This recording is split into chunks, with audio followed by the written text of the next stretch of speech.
NTPC Green Energy Limited has announced the commercial operation of 150 megawatts solar capacity from its 300 megawatt solar project located in Rajasthan. The development was disclosed under Regulation 30 of SEBI, Listing Obligations and Disclosure Requirements Regulations 2015.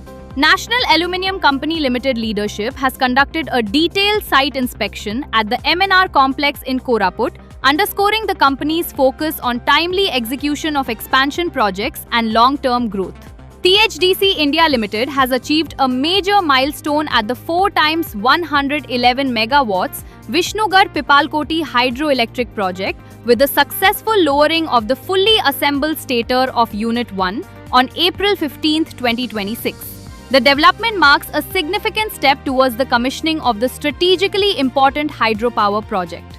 In a significant development in the public sector infrastructure space, NBCC India Limited has received a no objection from the Department of Investment and Public Asset Management to initiate the merger of its wholly owned subsidiary, HSCC India Limited.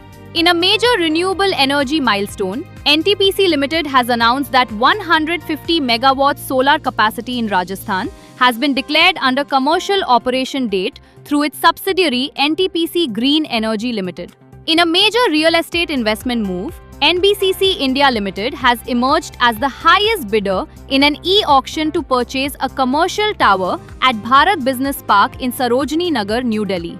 State-owned telecom operator Mahanagar Telephone Nigam Limited has disclosed a major financial default, reporting non-payment of principal installments and interest to several banks as of March 31, 2026.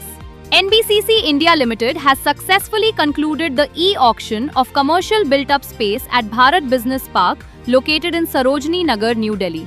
The company informed stock exchanges that approximately 14 lakh square feet of commercial space has been sold through the auction process. Northern Coalfields Limited continues to strengthen community development through its corporate social responsibility initiatives by supporting science education in the Singrauli region. Under its CSR program, NCL's Khadia area has provided essential equipment for the physics laboratory at Saraswati Vidya Mandir Inter College. REC Limited has been honoured by the Indian Red Cross Society Gujarat for its impactful contribution to the healthcare sector through CSR initiatives. The felicitation ceremony took place at Lok Bhavan in Gandhinagar, where Acharya Devrat, Governor of Gujarat, presented the memento to M.A. Ali, Head of CSR at REC Limited.